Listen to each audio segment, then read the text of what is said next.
বুদ্ধের দেহধাতু সিরিজের দ্বিতীয় পর্বে আমরা জেনেছি হ্যারি ফোক এবং চার্লস অ্যালেন চলে যান কলকাতার একটি জাদুঘরে, যেখানে বুদ্ধের অস্থি কলসটি সংরক্ষিত ছিল। চার্লস অ্যালেন হ্যারি ফোককে অস্থি কলসের লেখাটিকে বিশ্লেষণ করতে বললেন। বিশ্লেষণে কী তথ্য বের হয়ে আসে, চলুন আমরা সেই তথ্য জেনে আসি। হ্যারি ফোক অনেকক্ষণ যাবৎ লেখাটিকে পর্যবেক্ষণ করলেন। অতঃপর তিনি চার্লস অ্যালেনকে জানালেন, আমি নিশ্চিতভাবে বলতে পারি এটা নকল অস্থিকলস নয়।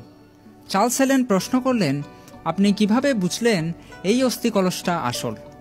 হ্যারি ফোক জানালেন, লেখার ধরন এবং অস্থিকলসে থাকা উপাদান, যেটা দেখেই বোঝা যাচ্ছে এই অস্থিকলস 1000 বছরের পুরনো। চার্লস অ্যালেন প্রশ্ন করলেন, ডক্টর ফিউরার এটার নকল বানিয়েছেন, এমনটা কি হতে পারে?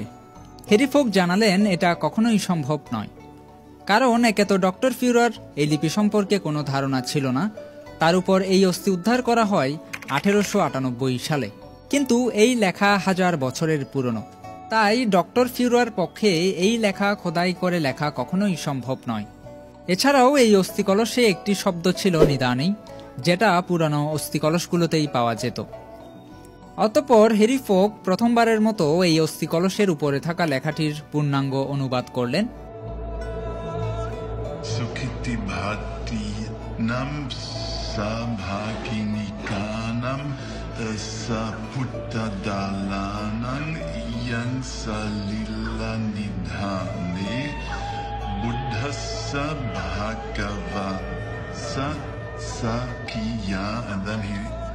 He ran out of space and he added 2 letters on top of it, saying Yanam. Sukiti Vatinam Savagini Kanam Saputta Dalanam Yama Salile Nidani Buddhassa Vagava Sakyanam। অর্থাৎ এই অস্থিকলস ভগবান বুদ্ধের, যিনি শাক্যরাজ্যের অধিপতি ছিলেন। চার্লস অ্যালেন প্রশ্ন করলেন, তাহলে আপনি কি নিশ্চিত যে এই অস্থিকলস ভগবান বুদ্ধের? হ্যারি ফোক বললেন, লেখাটার অনুবাদের দিক থেকে চিন্তা করলে একে হয়তো বুদ্ধের অস্থি বলা যায়। কিন্তু এরপর হ্যারি ফোক যেটা বললেন সেটা এই ঘটনার বিভ্রান্তিকে আরও বাড়িয়ে দিল। হ্যারি ফোক জানালেন, এই লেখা 2300 বছরের পুরনো। আবারও বলছি, 2300 বছর। অথচ বুদ্ধ পরিনির্বাপিত হয়েছেন 2500 বছরেরও অধিক সময় পূর্বে। হ্যারি ফোকের উত্তর থেকে যদিও এটা প্রমাণিত হয় যে উইলিয়াম পেপে 1898 সালে আসল জিনিসই উদ্ধার করেছিলেন, তবে যেই প্রশ্নের উত্তর চার্লস অ্যালেন খুঁজেছিলেন, এটা আসলেই বুদ্ধের অস্থি কিনা, সেই প্রশ্নের উত্তর তো পেলেনই না, বরং আরও কনফিউজড হলেন এটা জানার পর যে এই লেখা বুদ্ধের সময়কালীন ছিল না, এটা আসলেই সত্য। চার্লস অ্যালেন এই বিষয়ে আরও গবেষণা করতে লাগলেন। তবে আশ্চর্যের বিষয় হচ্ছে, যত বেশি তিনি গবেষণা করতে লাগলেন, তত বেশি তিনি এই রহস্যের জালে আটকা পড়েছেন। চার্লস অ্যালেন আরও একটু ইতিহাস ঘাঁটতে শুরু করলেন। অতঃপর তিনি জানতে পারলেন, উইলিয়াম পেপের খনন কার্যের আরও 73 বছর পর, অর্থাৎ সাল 1971 থেকে 72-এর মাঝামাঝি সময়ে কেএম শ্রীবাস্তব নামের একজন ভারতীয় প্রত্নতত্ত্ববিদ এই সমস্যা নিয়ে গবেষণা করেছিলেন। তার মনে হয়েছিল সমস্যা অস্থিকলসের মধ্যে নয়, মূল সমস্যাটা এই স্তূপের মধ্যেই। কেএম শ্রীবাস্তব যখন 1972 সালে এই পিপ্রাওয়া স্তূপে যান, স্তূপের উচ্চতা দেখে তার মনে প্রশ্ন জেগেছিল, এই স্তূপের যেই উচ্চতা এবং উইলিয়াম পেপে যতটুকু খনন করেছিলেন, সেটি এই স্তূপের শেষ প্রান্ত হতেই পারে না। উইলিয়াম পেপে যেহেতু খনন কার্য বিষয়ে খুব একটা অভিজ্ঞ ছিলেন না, তার খনন কার্যের মধ্যেই কোনো ত্রুটি ছিল বলেই কেএম শ্রীবাস্তবের মনে হয়। অতঃপর অনেক কিছু চিন্তার পর 1972 সালে কেএম শ্রীবাস্তব এই পিপ্রাওয়া স্তূপটি পুনরায় খনন করার চিন্তা করেন। 1972 সালের সকালবেলা কেএম শ্রীবাস্তব উইলিয়াম পেপে যতটুকু খনন করেছিলেন, তিনিও ততটুকু খনন করেন, কিন্তু সেখানে তিনি কিছুই পেলেন না। তখন কেএম শ্রীবাস্তব আরও নিচে খনন করার সিদ্ধান্ত নেন। যতক্ষণ না তিনি কিছু পাচ্ছেন, ততক্ষণ পর্যন্ত তিনি খনন করতে থাকেন। অতঃপর আরও 19 ফিট নিচে খনন করার পর কিছু একটা তিনি দেখতে পেলেন। সেখানে চারপাশের মাটি দিয়ে আবৃত করা অবস্থায় কিছু একটা তিনি দেখতে পান।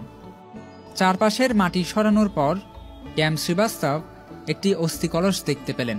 অস্থিকলসটি সীমানা দিয়ে চারপাশে ঘেরাও করা ছিল।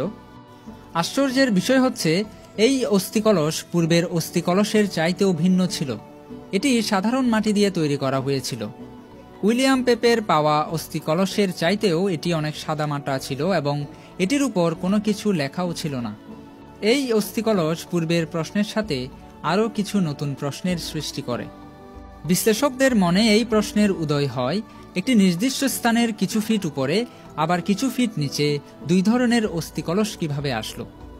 কেনই বা তাদেরকে এভাবে রাখা হলো?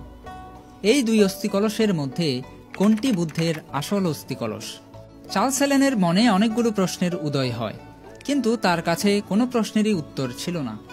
তার উপর অন্য সমস্যা ছিল, উইলিয়াম পেপে যেই অস্থিকলসটি পেয়েছিলেন সেটি নিয়ে গবেষণা করার একটি সুযোগ ছিল, কারণ সেটি ধাতু নির্মিত ছিল এবং সেখানে লেখাও খোদাই করা ছিল। কিন্তু ক্যাম শ্রীবাস্তব যেই অস্থিকলস উদ্ধার করেন সেটা সাধারণ মাটির তৈরি এবং কোনো লেখা না থাকার কারণে সেটার সময়কাল গবেষণা করার কোনো সুযোগ ছিল না। চার্লস হেলেন অনেক কিছু চিন্তা করতে শুরু করলেন। অতঃপর একটা বিষয়ই তার মাথায় কাজ করছিল, যে পিঁপড়াওয়া স্তূপ ছাড়াও অন্য যেই গুরুত্বপূর্ণ স্তূপটি পাওয়া গিয়েছিল সেটি ছিল সাঁচি স্তূপ। এই সাঁচি স্তূপেও কোনো রহস্য লুকিয়ে আছে কিনা এটা চার্লস হেলেন ভাবতে শুরু করলেন, অথবা পিঁপড়াওয়া স্তূপের সাথে সাঁচি স্তূপের কোনো যোগসূত্র থাকতে পারে এমনটা তার মনে হতে থাকে। অতঃপর এই প্রশ্নের উত্তর পেতে চার্লস হেলেন চলে যান ভারতের মধ্যপ্রদেশের সাঁচি স্তূপে। 1000 বছরেরও পুরনো এই স্তূপের মধ্যেও বুদ্ধের দেহাবশেষ বিদ্যমান ছিল। এবার এই স্তূপ সম্পর্কে কয়েকটি তথ্য জেনে আসা যাক। সাধারণত একটি স্তূপ কয়েকটি ভাগে বিভক্ত থাকে। গোলাকার এই অংশকে বলা হয় আন্ডা অথবা গুম্বাদ। উপরের 4 কোণা এই অংশকে বলা হয় হার্মিকা। এই হার্মিকার মধ্যবর্তী গোলাকার অংশকে বলা হয় ইয়াস্তি। হার্মিকার মধ্যবর্তী স্থানেই বুদ্ধের ধাতু রাখা হয়। হার্মিকার উপরের অংশে ছাতার মতো অংশকে বলা হয় ছাত্রাস। স্তূপটি মাটির কিছু উপরে তৈরি করা হয়, যেটাকে প্ল্যাটফর্ম বা ড্রাম বলে। এটার চারপাশেই মূলত সকলেই সংক্রমণ করেন। এছাড়াও স্তূপের চারপাশে 4টি গেট থাকে, যাদেরকে তোরণ বলা হয় এবং যেগুলো পূর্ব, পশ্চিম, উত্তর, দক্ষিণ নির্দেশ করে। এছাড়াও স্তূপের মধ্যে বিভিন্ন কারুকার্য এবং স্থাপনা রয়েছে, যার মধ্যে অন্যতম হচ্ছে হাতির স্থাপনা, যেটি বুদ্ধের জন্ম নির্দেশ করে, বোধি গাছের স্থাপনা, যেটি বুদ্ধের বোধিজ্ঞান নির্দেশ করে, চক্র দ্বারা বুদ্ধের ধর্ম নির্দেশ করে, স্তূপ দ্বারা বুদ্ধের মহাপরিনির্বাণ নির্দেশ করে।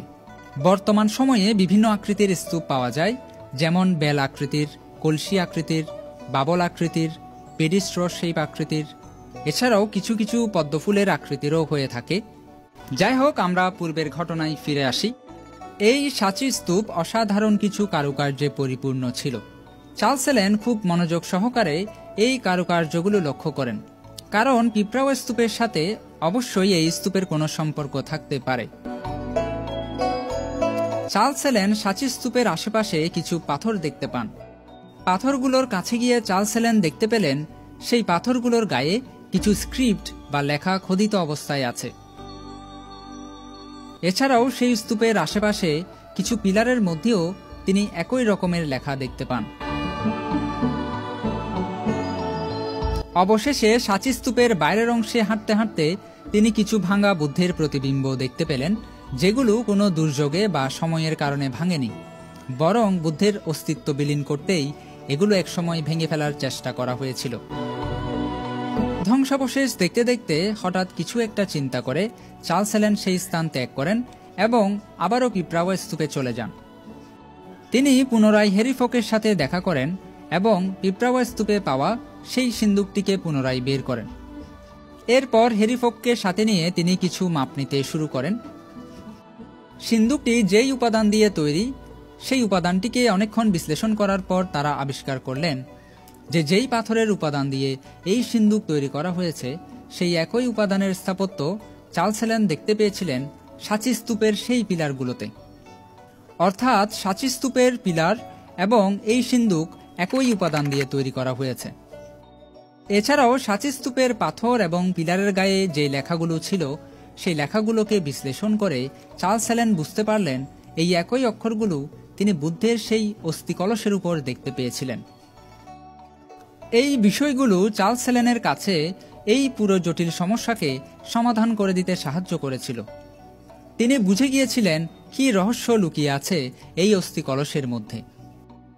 বুদ্ধের অস্থিকলসের উপর থাকা ব্রাহ্মী স্ক্রিপ্ট, সাচিস্তূপের সেই পিলার, সিন্ধুকের উপাদানের সাথে পিলারের উপাদান মিলে যাওয়া এবং বুদ্ধের মহাপরিনির্বাণের 200 বছর পরের সময়কাল, এই সবগুলো তথ্যকে একত্র করলে যেই ব্যক্তির নাম উঠে আসে তিনি ভারতীয় উপমহাদেশের উত্তরে হিন্দুকুশ পর্বতমালা থেকে শুরু করে দাক্ষিণাত্যের সমগ্র ভারতবর্ষসহ যার রাজত্ব ভারত, পাকিস্তান, আফগানিস্তান, বাংলাদেশ সহ নেপালের কিয়দংশেও সুপ্রতিষ্ঠিত হয়, তিনি আর কেউ নন ভারতবর্ষের অন্যতম শ্রেষ্ঠ সম্রাট মহামতি অশোক। অশোকের শাসনকালীন সময়ে এই ব্রাহ্মী স্ক্রিপ্টগুলো প্রচলিত ছিল এবং এই পিলারগুলো তার সময়ে প্রচলন হয়, যেগুলোকে অশোক স্তম্ভ বলা হয়।